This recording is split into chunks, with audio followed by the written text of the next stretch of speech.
ladies and gentlemen, for clicking on this Rank the Movies video. We're done with movies I hated and I rewatched them. Most of them still sucked. The Lord of the Rings movies actually weren't that bad. In retrospect, they weren't. But now we're moving forward and we're moving on to Bondathon. That's right, I'm just leaning into it. It's a horrible name, but I'm going with it anyways. So I have watched my favorite movie of each of the James Bonds, and each week I'm going to talk about the next Bond in line. So we've got Sean Connery, George Lazenby, we've got a Roger Moore week, we've got Timothy Dalton week, we've got Pierce Brosnan week, and then we've got Daniel Craig week. And all of them are currently being represented, except Craig, because the only way I have Daniel Craig is, I just didn't grab it for this video. Maybe next week I'll have Daniel Craig represented on here somewhere. Alright, so let's start off. We're talking about the man, the one that started it all, the man who did 7 official Bond films, I believe. I believe his credit is 7 official Bond films, and that is Sean Connery with Goldfinger. This one was a pretty easy one. Although Connery has done a lot of great Bond, he is the first Bond. You get him in Dr. No, From Russia with Love, Diamonds Are Forever. I think You Only Live Twice. No, he wouldn't. That would have been Roger Moore was You Only Live Twice. But yeah, Connery was the iconic original Bond, the guy everyone wanted to be like. So, what's his best film? For me, it is Goldfinger. I get it, it's a very stereotypical answer, but when you're talking best Bond, you're going to get that a lot. The best out of each of these guys' movies is genuinely the one you think of. Just because,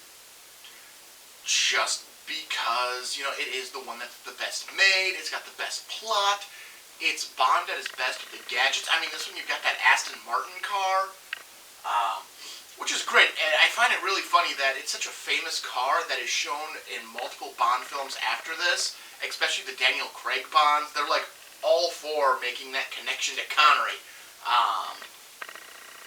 That you actually, it gets destroyed in this movie. They never explain in, its future appearances if that's supposed to be the same car that was from Goldfinger. How did he get it back? Because he crashed it inside of Goldfinger's compound. Maybe the British government requested it back after Goldfinger was defeated. So Goldfinger, diving straight in, this is the 3rd film in the Bondverse. Obviously, it's Sean Connery's 3rd outing as the titular Bond. In this film, he is attempting to stop Auric Goldfinger, who is planning to irradiate all the money in Fort Knox. This has the very famous scene, and I'm pretty sure it's actually depicted, it is, in the background on this VHS tape.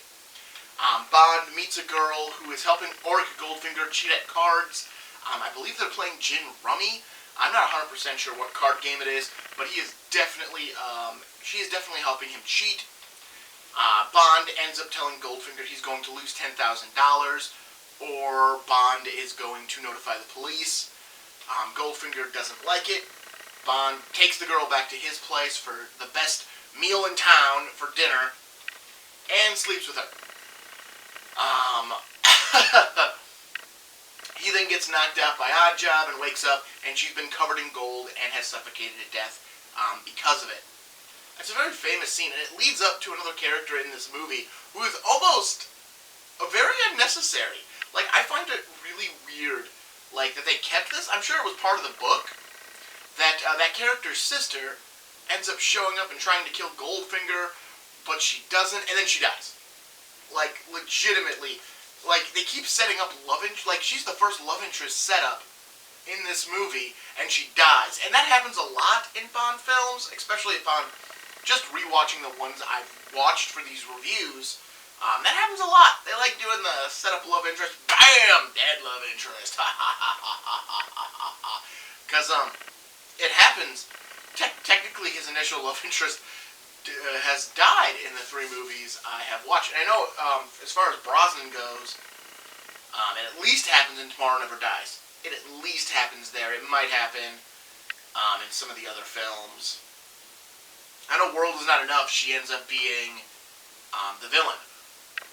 So anyways, Bond, not both out of revenge and wanting to stop Goldfinger's evil plot to whatever it is, because he's clearly working with underhanded people, goes out to investigate Goldfinger. He is captured by Goldfinger. This is when the sister dies, and he learns that he is going to use nerve gas to rob Fort Knox, and then figures out that he's actually going to explode an A-bomb and irradiate Fort Knox instead. It takes, like, his actual love interest in this movie, it takes a good hour before, it's the hour mark is when you meet, is when you meet Pussy Galore, which is what, like, Ian Fleming probably patted himself on the back when he wrote that one down. Should her name be? Pussy Galore. Yes, that's a perfect name for my femme fatale. So you meet Pussy Galore, which I don't care. Like, there are some stupid female names in Bond movies. Pussy Galore takes the cake every time. And I watched another one with a fairly stupid female name. We'll get to that in 2 weeks. But yeah, he meets Pussy Galore. He eventually seduces Pussy into notifying. Yep, that's a hard one to get work around, not just say. He seduces, I just want to add a "the" to that statement, but he seduces Pussy into notifying the U.S. government about Goldfinger's actions, which allows them to show up and prevent Goldfinger. She also switches up the nerve gas for just something non-lethal that doesn't affect humans.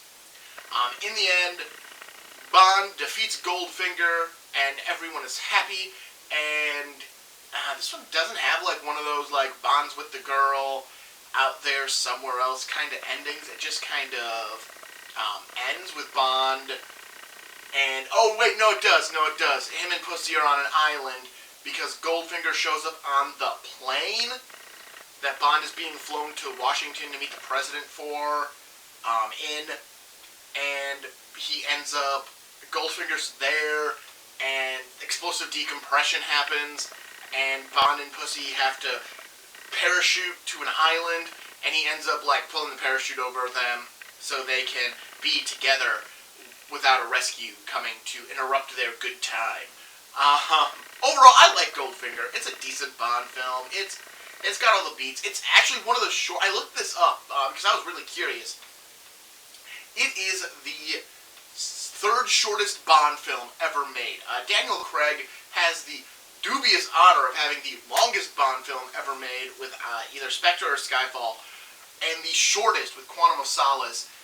The only movies that then come under 2 hours, other than Quantum of Solace, is Dr. No and Goldfinger, so the original, the first and third Bond films. After that, they all are about 2 hours long, roughly, and then you get to the Daniel Craig era where they start to explode into 2.5-hour movies, except there is one other 2.5-hour Bond film, which we'll get to next week.